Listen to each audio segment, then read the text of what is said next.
Welcome to the Pod of Inquiry, pushing the envelope for human understanding and optimization, the podcast for podiatrists. The Pod of Inquiry is designed to empower you with knowledge. What happens from there is up to you. Your host, Dr. Stephen Barrett, has designed this show to take you down some very deep rabbit holes, hopefully bringing you back out again, relatively unscathed, but cerebrally whipped, enabling a better understanding of all things worthy of inquiry. If you have more questions after the show, then that is good. The new discovery today many times was the new discovery 50 years ago, only to be suppressed or plainly ignored. Medicine and surgery can sometimes take a long while to get their paradigm shifted. We hope to have a lot of fun on this show and maybe destroy some ridiculous dogma along the journey. Thanks for joining the show today. Let's start spelunking. My guest today is Dr. Forrest Tennant. He's an absolute icon in the pain management world, and he's a colleague and friend of mine who I consider really legendary, and every time I speak with him, I learn so much more. Dr. Tennant was so kind, he was the inaugural guest on the Pod of Inquiry, where we discussed the very interesting case of John F. Kennedy and Howard Hughes, and many considerations about opioid management. If you haven't listened to those episodes, please go back and take some time, because there are so many absolute fantastic nuggets that he was able to share with us in those two episodes. But today's episode, we're going to talk about his new book, The Strange Medical Saga of John Henry, Doc Holliday, a gunfighter from the OK Corral, as you will recall. Dr. Tennant is retired now, but practiced as an internal medicine specialist with a focus on addiction. Dr. Tennant set up some of the first methadone clinics in the United States in the 1970s. He has more than 100 scientific abstracts and posters and has published more than 200 peer-reviewed journal articles. Forrest is truly an expert in pharmacological addiction and pain management, to the extent that the United States government recruited him to oversee the medical forensics of Howard Hughes' death, and was also retained to successfully defend Elvis Presley's physician in a criminal trial after Elvis's death. Dr. Tennant has served not only medicine and pain management well over the last 5 decades, but he's also served as a mayor of his city, West Covina, California. He's won numerous awards for his community service, in addition to many that he has been awarded for his medical contributions. As you know, Dr. Tennant has published many books we talked about on the first 2 episodes of the Pod of Inquiry, and today we're going to talk about his book, The Strange Medical Saga of John Henry, Doc Holliday. Please enjoy this conversation that I have with Dr. Forrest Tennant.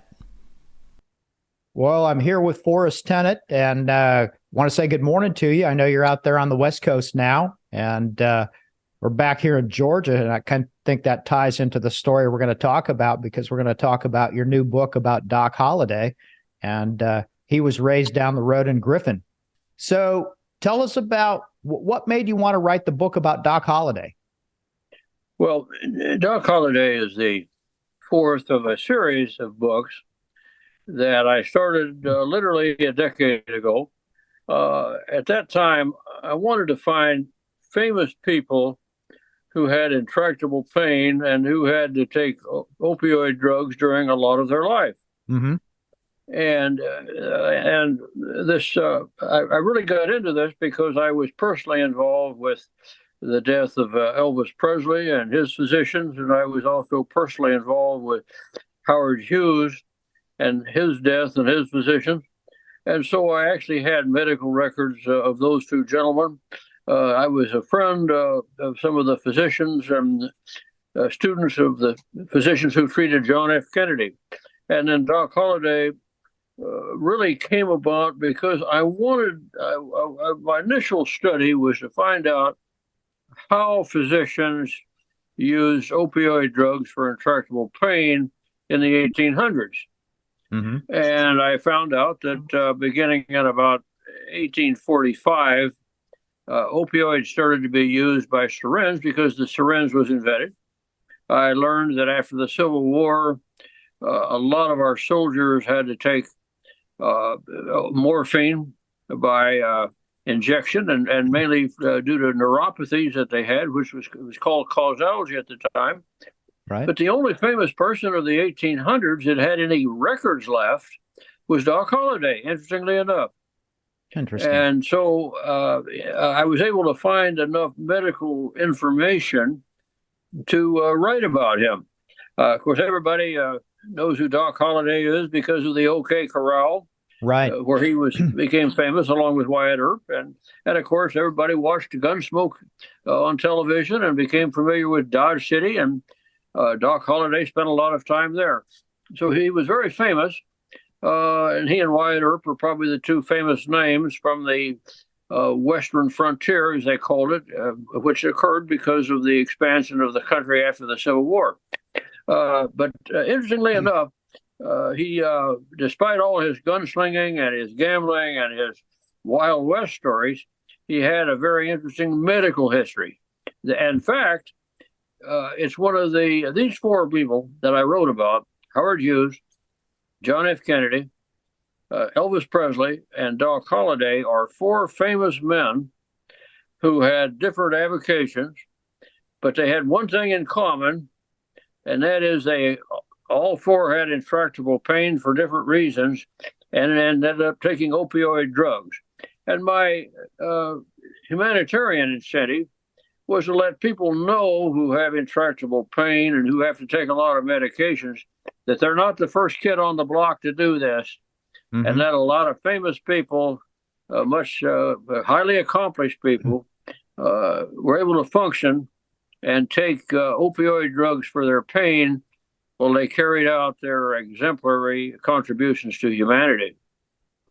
When I read the book, and I found it very interesting and very easy to read, but one of the things that I was struck by was the fact that Doc Holliday had tuberculosis.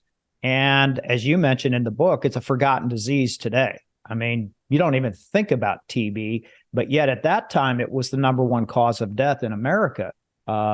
So I thought it was a great book from the standpoint of not only did it tell the story, the medical saga of one of the great cowboys that we would watch on the Westerns, but it kind of gave a primer on, tuberculosis. And you want to talk a little bit about that, because that's kind of the core of the whole story of why he had his chronic pain. Right.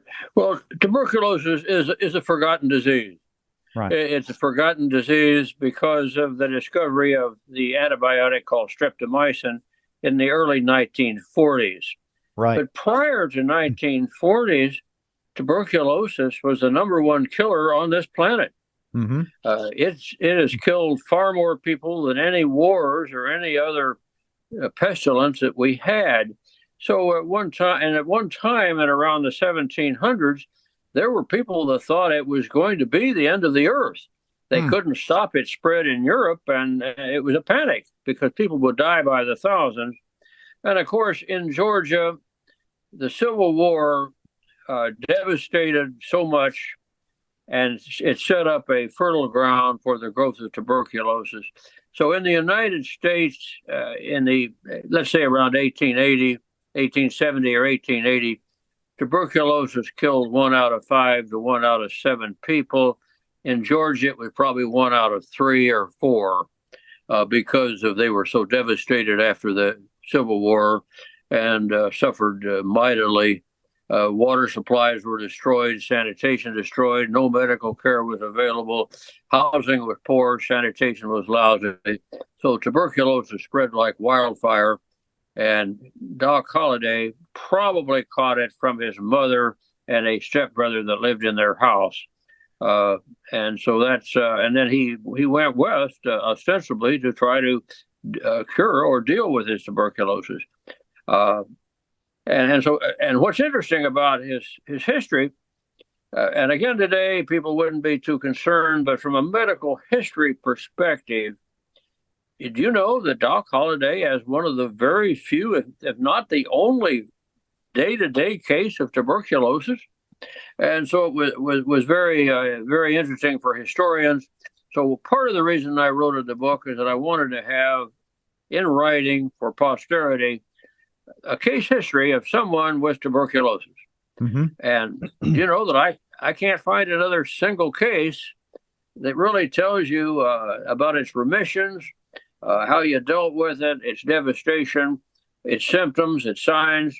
And he was a classic case.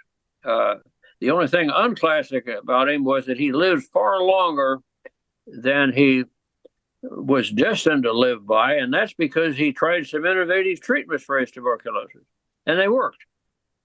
We'll talk about that in a second, but let me go back. Now, am I mistaken? What I thought I read that his mother died from tuberculosis. Doc Holliday's mother did. Okay. So there's little doubt then that that's where he ended up probably being exposed to it. Yeah, that's the likely supposition, yes. Yeah. And let's go through tuberculosis just a little bit, because with it being the forgotten disease, when something's forgotten, you don't spend much time thinking about it. And, I never really thought about how this mycobacterium could seed in other areas, in other tissues besides the lung. And you point that out, that in Doc Holliday's case, it was probably, in the periphery of his lung and didn't hit the main stem bronchi. And that was maybe why he stayed alive for 12, 16 years with the disease. Yes.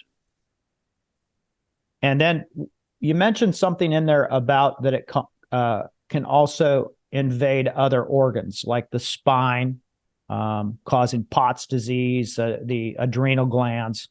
Talk about that a little bit, because I don't think people think about that. Another thing that's been forgotten about is that the number one cause of Addison's disease in the late 1800s and in the early part of this last century, in the 1900s, tuberculosis was the number one cause of Addison's disease, which is adrenal failure.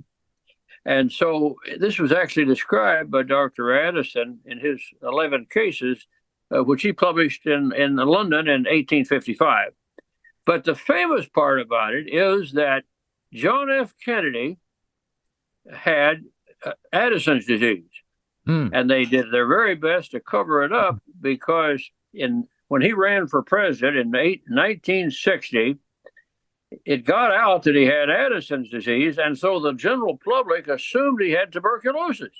And they didn't want to elect a president with tuberculosis. Right. Now, it's interesting that today we have two older men running for president who both have health problems, probably. We know one does, and the other one probably does. And so the public doesn't want a president to be unhealthy. They want him to be physically fit. And the public is being challenged with this right now. So maybe the history of Doc Holliday has a little relevance even to today. But nevertheless, John F. Kennedy's Addison's disease was not due to tuberculosis, but they thought it was. And simply because next to the lung, tuberculosis likes to hit the adrenal glands. Okay. And again, these are matters of medical history that doesn't exist today. I doubt that there's a single case of adrenal insufficiency due to tuberculosis in the United States today. So that's another rarity that is long past, but it was a medical oddity. And my guess is, in looking at his symptoms in the last year of Doc Holliday's life, my guess is that the tuberculosis did invade his adrenal glands. Okay. What was the cause of Kennedy's Addison's? What was the cause of JFK's Addison's disease? He was born with a genetic familial disease that wiped out glands, and it had a big long name to it, but it's commonly was known or is known in medical circles as polyglandular syndrome. And that means that you have a genetic trait that causes your thyroid or your adrenal glands or pancreas or ovary or testicle or pituitary not to function. And he had that disease, and so did some of his family, and he was treated for it very well.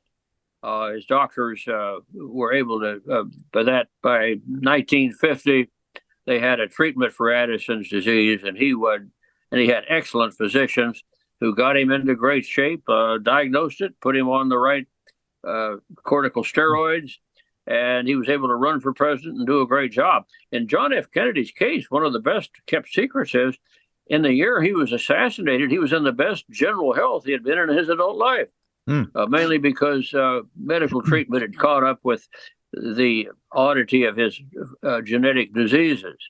But John F. Kennedy was in terrible pain. He had something called arachnoiditis in his spine. It had been injured in World War II, but he also had a medical problem with his spine. He was in terrible pain, but he had excellent doctors, and he was doing quite well with his health when he was assassinated. Unfortunate, but an interesting history. John F. Kennedy, incidentally, had to take high dosages of opioid drugs when he became a senator and throughout his presidency. And so a lot of people don't want to hear this, but John F. Kennedy was an excellent president, one of the most popular presidents we've ever had. And during that time, he had to take such drugs as methadone and Demerol to function. But he functioned very well, and he had good medical care, and he had terrible intractable pain. And so these famous people like Doc Holliday and John Kennedy, Elvis Presley, they actually functioned quite well with terrible pain and had to take a lot of drugs to do so. I think, the big pushback on opioids now and everything, I think people forget that there are people like these examples and many, many more in the regular public that are completely functional because of their ability to take opioids with proper supervision and under proper medical guidance. And, I think that concept is lost on a lot of people right now. No question. That was one of my great motivations for writing the book. And unfortunately, in the public's eye, and it hasn't been helped by a lot of fraudulent statements and misstatements and misconceptions, but they equate the taking of opioids with street drug addicts.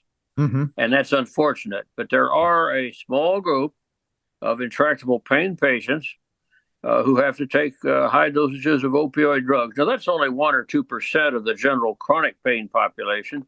And the chronic pain population is frankly getting excellent medical care in the United States. As you know, you're involved with some very innovative surgical procedures and medical procedures on neuropathies. But we've had a lot of breakthroughs for the chronic pain patient. But we still have this small percentage of people who are like Doc Holliday, like John F. Kennedy, like Howard Hughes, that have to take high-dose opioids in order to function and to stay alive.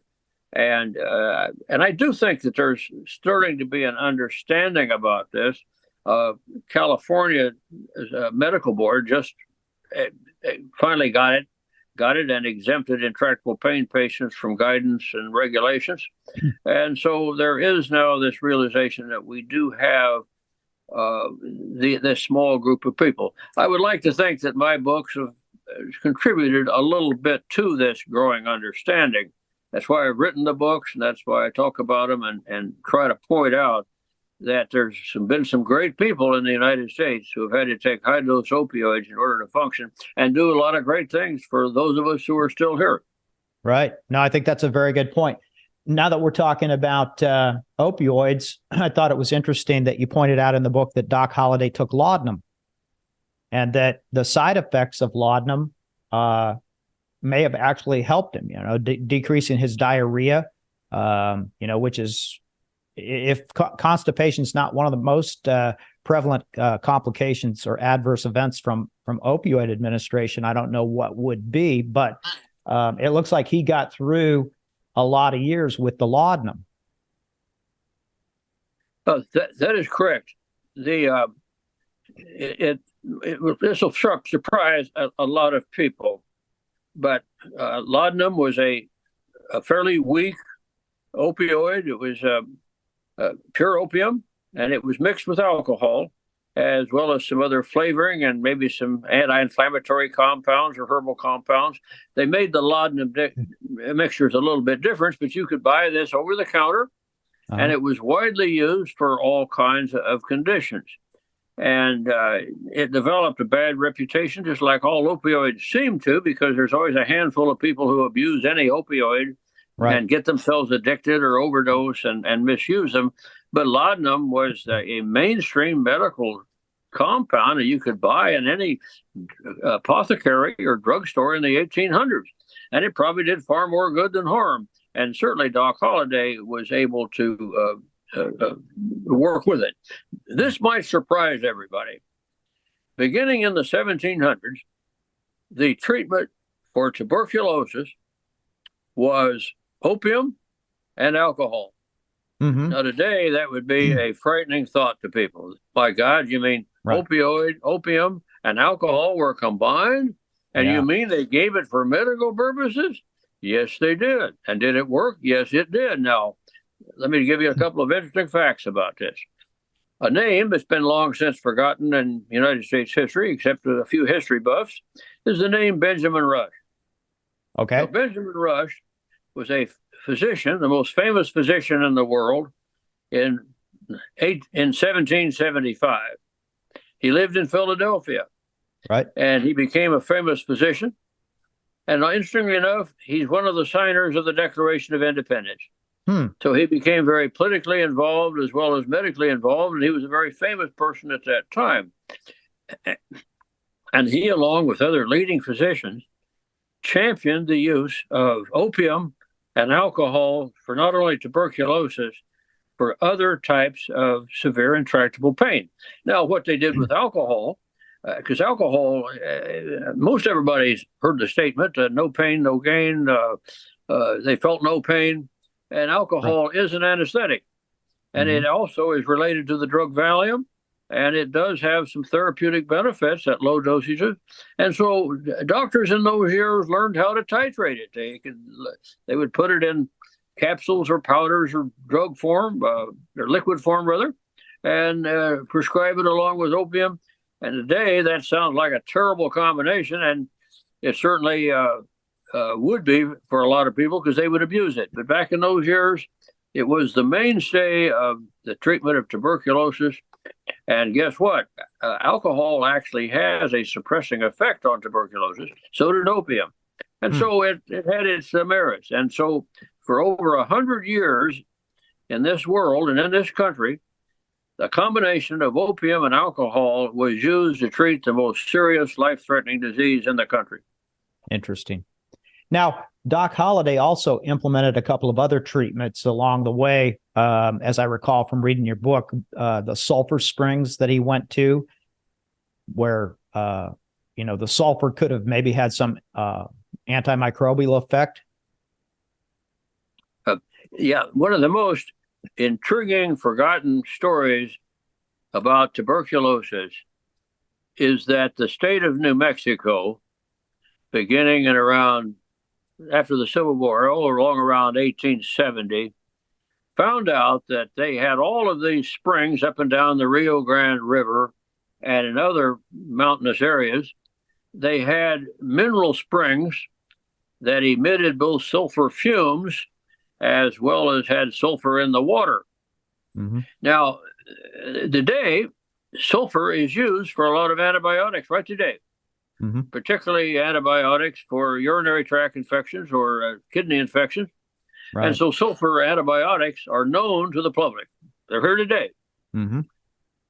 Now, what sulfur did, it did not suppress tuberculosis as good as it did bacteria that infect the kidney or bladder, but it had a partial suppressing effect on tuberculosis. And so this was published, and even the railroads got involved, setting up sanitariums in New Mexico for people to go there between about 1870 and 1940. During that 60 or 70 year span, New Mexico became a haven for what they called tuberculars. That was the name given to people with tuberculosis. And so if you had any money at all and you had tuberculosis, you moved to New Mexico. At one time, the 10% of the New Mexico population had tuberculosis because everybody moved there. Right. But you could go to these places and even sit around the springs and breathe in the sulfur fumes, or you could get in the baths, and the baths would soak a little sulfur into your system. Well, Doc Holliday went to Las Vegas, New Mexico for treatment. And at the time, it looked like he went from Dodge City to Las Vegas with his significant other, Kate Elder, and they went to a sanitarium in Las Vegas, New Mexico. He joined something called the Lungers Club and went into remission from his tuberculosis. Now, we'd never have had an OK Corral. We probably wouldn't have had Gunsmoke, and we'd have never heard of Doc Holliday if it hadn't been for the Las Vegas sulfur springs. That's a fascinating story. That's, in my way of thinking, one of the more fascinating aspects of Doc Holliday. Before we continue with this great discussion, I just want to take a quick break to acknowledge this week's sponsor. Well, folks, if you are over 40 and you are not using a supplement to augment nitric oxide production, you should really think that. This molecule is absolutely imperative to health, not to mention its cardio protection. If you have any question on nitric oxide, I suggest that you go back and listen to the Pod of Inquiry, Season 1, Episode 3, for my conversation with one of the world's experts, Dr. Nathan Bryan.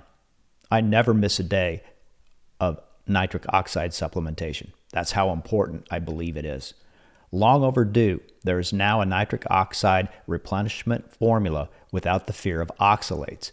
Approved Medical Solutions does not use beets, spinach, or arginine. Approved Medical Solutions is proud to offer our audience their oxalate-free nitric oxide formula. If you are not a healthcare provider, you can still get started by going to approvedmedicalsolutions.com and use the code SBarrett, all lowercase, at checkout, and you will receive a 10% medical discount savings. For licensed practitioners, go to approvedmedicalsolutions.com and register. They have unique bundles for all of the full-fledged spelunkers of the Pod of Inquiry. Use Pod of Inquiry at checkout after registration, and I'm certain you will be pleased not only for yourself, but all of your patients. Here's a little secret. If you order their testing strips and test every patient for a few clinic days, you will see every one of those patients will be nitric oxide deficient. When they see this result, they will want you to start them up immediately. Now, thanks to Approved Medical Solutions, you can give them the best care without the worry of oxalates. Well, he was a fascinating character. I mean, he was a dentist, and when he moved west, a lot of times with the economy that you pointed out, that there really wasn't a lot of money for dentistry, so he would make his money as a professional gambler. That's quite a combination. Yes. And so it's interesting. You point out that I believe he had 2 remissions of the tuberculosis. And then the third time, he didn't make it. Am I recalling that correctly? Can you repeat that one more time? I didn't quite get it. As I recall from reading the book, Doc Holliday had 2 remissions from tuberculosis. Yes. And then the third, he didn't make it. That's correct. Yeah. So timeline, the first time he went was in Las Vegas, New Mexico, and that was before the OK Corral and some of the famous gunfight. Yes. How long did he go before he had his second remission? I don't recall that. He actually, first remission, he went probably 6-7 years. Okay. Then he had a second one that went 2 or 3 years. Okay. The bottom line is he lived with his tuberculosis about 14 years. All right. One of my secondary motivations in writing about these 4 men, at least 3 of them knew that they were on borrowed time. Okay. And everybody's heard of the bucket list. Right. Well, that's a little simplistic. When somebody has a terminal illness and they know that their days are numbered, they know the angels are hovering overhead, they don't know how long they have left. And what they do in that time has always been a fascination to me, and I've learned a lot about that since I've spent a great deal of my career dealing with people who have been given a termination date. Right. And so, and in doctor's terms, you hear about hospice and end of life and what have you, but in medical practice, in people who deal with severe illness, like I've always done, I've learned something. People come to you and start talking to you about death and dying or their fears, not 6 weeks before they die or 3 weeks. That's the impression that the public has. Mm-hmm. Most of these people know that they've got this terminal disease maybe 2, 3, 5, maybe 10 years before that day. And then they make decisions on what they're going to do. And I've been fascinated on what those decisions are. Mm-hmm. And I've got some facts about it. So I really wanted to read about Doc Holliday, because when he left Georgia, history is a little uncertain on this, on how much time he was given, but apparently some of his physicians thought he could be cured. Others said he would only have a couple of years to live. But I think at some point along the line, he realized his days were numbered. Okay. And to live 14 years on the frontier with tuberculosis and function, that's tough to do. So he lived well beyond what was expected of him. And I'll just say one thing about people who know that they've got a timeline. Right. And they're not sure when the timeline is. They don't pick up that bucket list and decide to take their cruise or do something exotic. In the main, they do things that are everyday, things that they enjoy. Maybe it's raising their garden, seeing their grandkids, going fishing. In Doc's case, he thoroughly enjoyed gambling, and he found a lot of interest in his significant other, who was known on the Western Front as a professional prostitute. But they were both very intelligent people who escaped to the West to make a life, and they found that in each other. Well, a lot of people criticized him then, and they criticize him now. But nevertheless, Doc Holliday, did things he liked to do. For example, he loved to dress up. Okay. He was the best dressed guy on the Western frontier. That's not appreciated. I mean, he got, pastel shirts, the best there was made. His coat was the best. In fact, his caricature of him has been way, way misled. We don't even think he smoked. Okay. And but anyway, he loved to dress up, loved to go to the saloons, and he loved to socialize. And quite frankly, Doc Holliday, from what I can tell, thoroughly enjoyed his life, and did what he enjoyed on a day-to-day basis. I think that's the difference that people don't understand. Right. Life is about enjoying something each day of your life. And these people who know that that their disease is going to take them at some point down the line, that's basically what they do.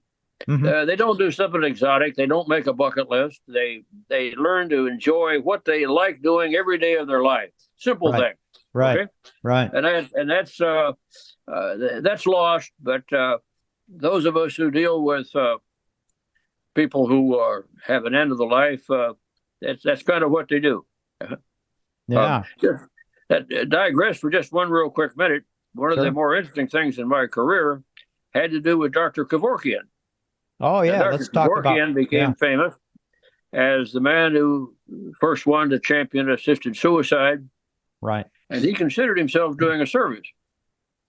I got a telephone call one day from Dr. Kevorkian, and he said, Forrest, I get some people who, if they could just get their pain treated, they really don't want my service. And he always say, he never used the word suicide. He always said, my service. Mm-hmm. And he said, would you see some of them? Well, I happen to have taken some referrals from Dr. Kevorkian. Right. And these were all people who they wanted to get their pain treatment because they did have some things in life they wanted to do. I mean, it was polishing their car that they liked doing every day, raising their lawn, going fishing, right, visiting museums, drawing. I've seen people find great happiness in small things in a very great number of ways. So Doc Holliday really fit in that category. And I don't think he died an unhappy man. I don't think he died with regrets. I think he made a life for himself and found some happiness. And I think that's one of the messages that, yeah, you're not going to get on television or in a movie. That's why I've written these history books, to try to get some of the feelings of these people. Who were they as people, and what did they think, and with their disease? Elvis Presley had some very interesting thoughts about himself and his days, his feelings for the people around him. So all of these famous people who had to take opioids and who had a short life ahead of them, they all have a great story to tell. I highly recommend people learn about them. Do you think, Forrest, do you think that Doc Holliday, because he knew his days were numbered, that he might have had a little less care about his involvement in the gunfights? Let me put it this way. At the OK Corral, if I knew Doc Holliday was coming after me, he was known to be the fastest, swiftest gun in the West, and he was on borrowed time, I think I'd have turned and run. Right. I don't think you want to take on somebody who knows their days numbered in a fight. Right. Because they're going to be, they just simply are going to be carefree and take risks, and you don't want to face them. Right. And so I don't think there's any question that Doc Holliday entered a lot of these fights carelessly. There was some talk, it can't be proven, but there was a lot of talk and a lot of rumors that he got into some of these fights carelessly and would do it because he had no fear. Right. I mean, he had no fear of death because he'd already had to talk about it a long time. Right. And so, no, I don't think that at the OK Corral it would have ended up like it did with a man who hadn't been in them, had numbered days. Yeah, no, I think that's an interesting point. It also seemed that he had this mixed relationship with law enforcement, that Bat Masterson, who was a lawman, credited Doc Holliday with saving his life. And then Doc Holliday would get into trouble in some of these different various venues, but they would kind of give him a fine and he would move on to another town, and it was all forgotten from there. Yes.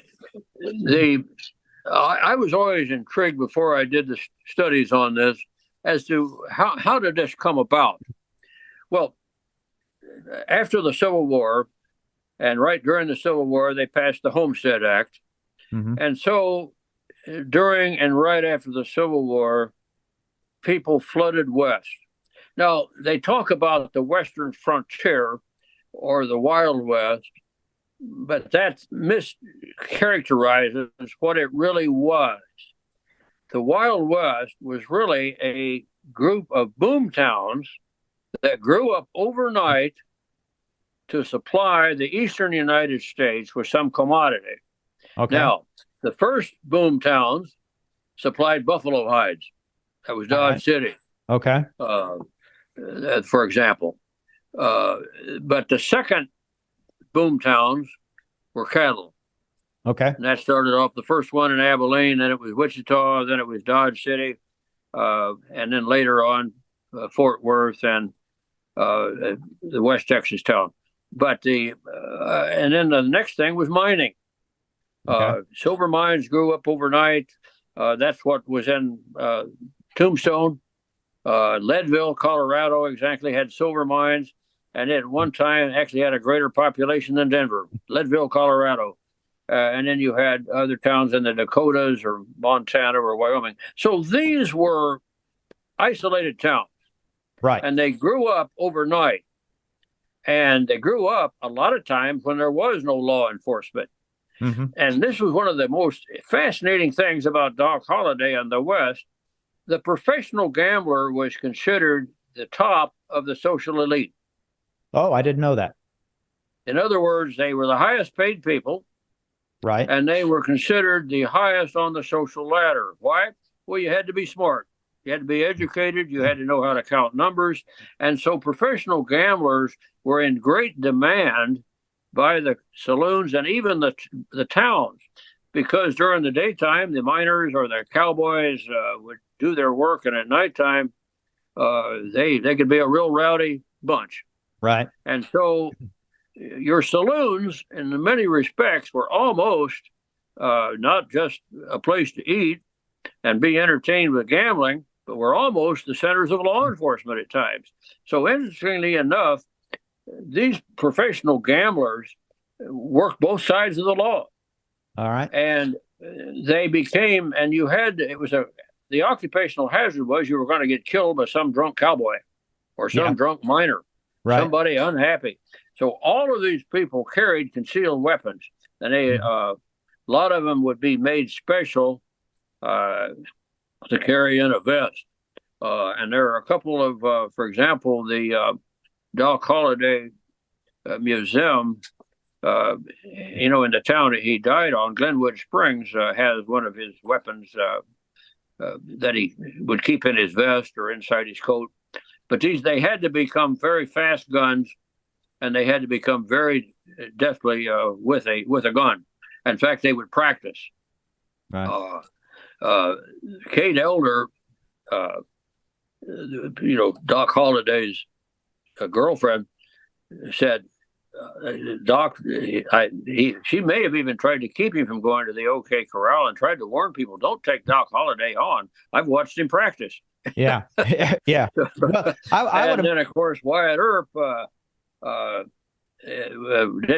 said something else about these people. He said, I'm going to read you what Wyatt Earp in his memoirs said about Doc Holliday. He said, he was a dentist whom necessity had made a gambler, a gentleman who disease had made a frontier vagabond, a philosopher whom life had made a caustic wit, a long, lean, ash-blong fellow nearly dead with consumption, and at the same time, the most skillful gambler and the nerviest, speediest, deadliest man with a sex gun I ever knew.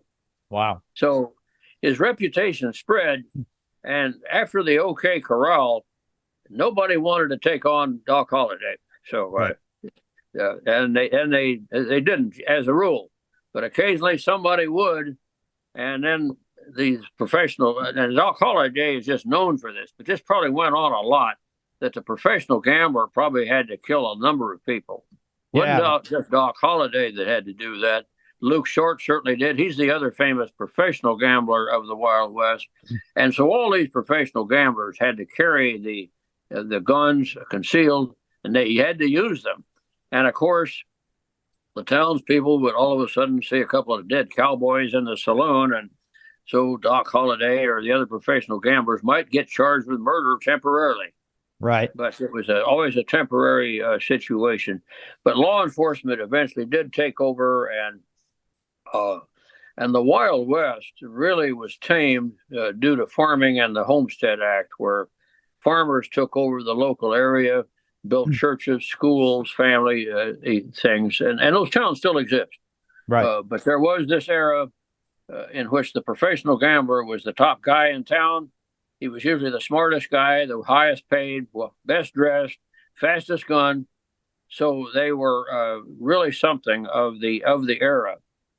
Time Life magazine published back in the 1970s a fascinating book on the Wild West professional gambler, including pictures of the guns they carried. It's quite fascinating. But the professional gambler of what's called the Wild West or the Western frontier is nothing like what they've been portrayed in movies or media. And it's unfortunate. Well, I don't know. It's just what it is. But the professional gambler certainly was something to behold in that era. I would imagine that to be a great professional gambler at that time, you also had to be a great gunslinger, because you could be a great gambler, but if you couldn't protect yourself, you wouldn't get to be gambling very long. That's exactly the case. Yeah, that's exactly the case. Yeah, and that's very interesting. So, what's the next book? What's the next medical saga that you're going to look at? Well, I'm not just sure.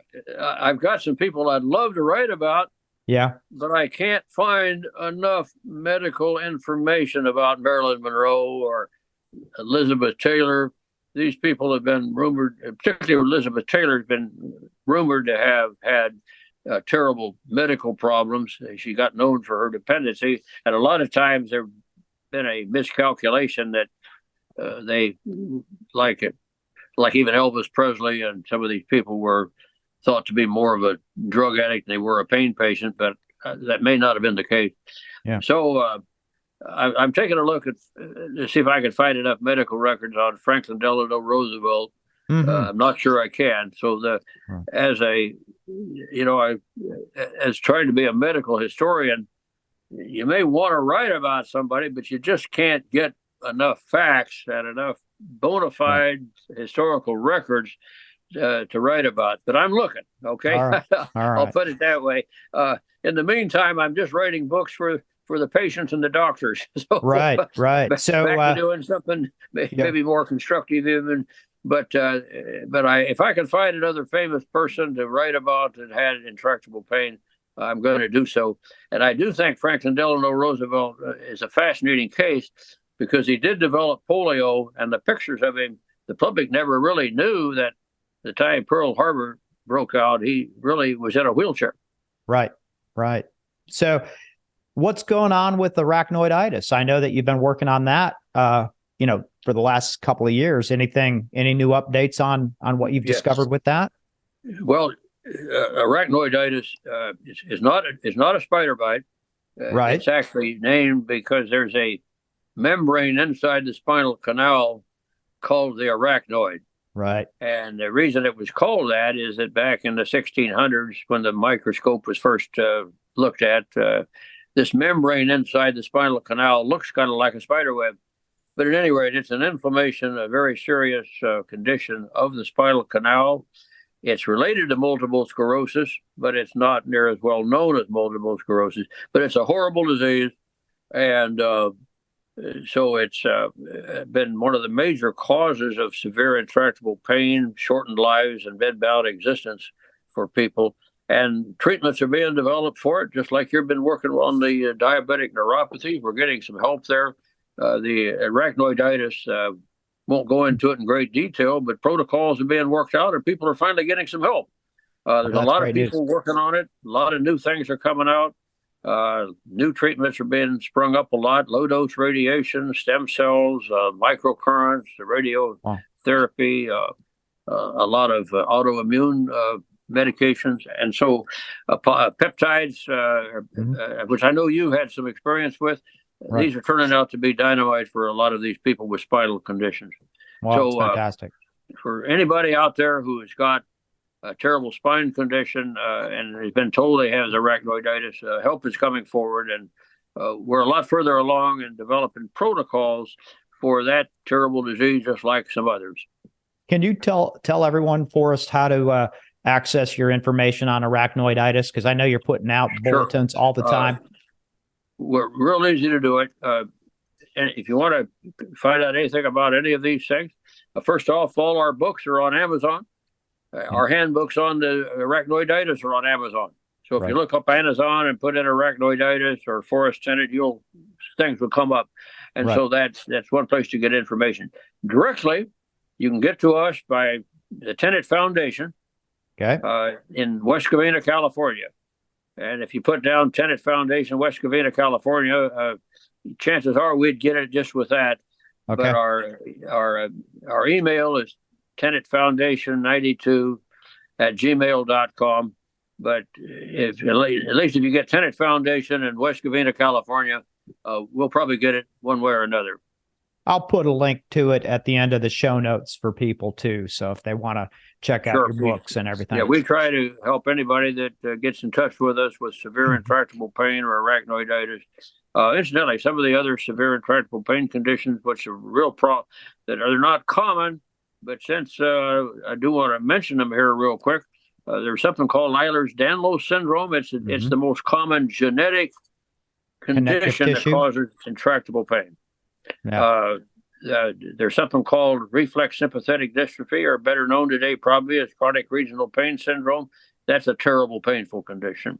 Yep. As you know, Steve, we still have lots of terrible neuropathies out there, and people that have had strokes sometimes develop intractable pain. So we have a few conditions left that cause somebody to have to use high-dose opioids and be in a very potent medical program in order to function, in order to have a longer, decent life. Right. Forrest, thank you so much for coming on again. Anytime. I am always so blessed when I get to hang out with you and learn from you. And so thanks a lot. I know the audience is going to really like this episode, and I hope we can do something again very soon. Let's do it. Okay. All right. Okay. I'll return the favor and have you on mine. Okay? I can't wait. Absolutely. All right. Several years ago, I chose Alpinion as my ultrasound brand of choice after years of experience and research into ultrasound imaging. In fact, I have 2 of their machines. Alpinion has incredible precision and penetration built into their technology that, in my opinion, is simply the best value in all of the ultrasound imaging space. They have several price points to meet your needs, and I can tell you definitively that you'll end up having to pay double to achieve the equivalent imaging quality from other top brands. That doesn't even account for the unlimited software updates and remote tech support included with no monthly fees. Right now, to show their appreciation for the listeners of the Pod of Inquiry, they're offering an incredible discount. Their portable i7 retails for $21,000, but you can get it discounted at most medical meetings for $19,000. But my listeners will get it discounted to $15,900. This has never been offered anywhere for the new portable system with the engine of a console system. Use code SBPOI to take advantage of this incredible offer. You won't be disappointed with Alpinion. I sure haven't been. We hope you all enjoyed today's show and got some truly empowering knowledge out of it. You can always follow up on anything we talked about in the show notes, found at our website, podofinquiry.com. If this incredible and educational conversation has tickled just a little bit of your cortex, please leave us a review and spread the message to your friends and colleagues. Let's keep spelunking. This podcast is designed for informational purposes only and does not constitute any medical or surgical consulting advice or imply a development of any physician-patient relationship. The opinions of guests who are featured on the show are not necessarily the opinions of Dr. Barrett or the production team. This podcast is owned solely by Barrett Medical and Surgical Media, LLC. While the show is highly oriented for physicians and healthcare providers, anyone interested in the improvement of human performance and understanding will find this a welcome goblet to sip from, or guzzle. However, no representation or warranties are made in any way whatsoever on this podcast for any products, techniques, or other things discussed. Invited guests are not vetted by the Pod of Inquiry for their qualifications and may have a direct or indirect financial interest in what they present and discuss on the show. The Pod of Inquiry disclaims any responsibility from anything taken from the show and used personally or professionally. It is a responsibility of the listener to perform their own due diligence prior to the implementation of any ideas, products, techniques, or anything talked about on the show.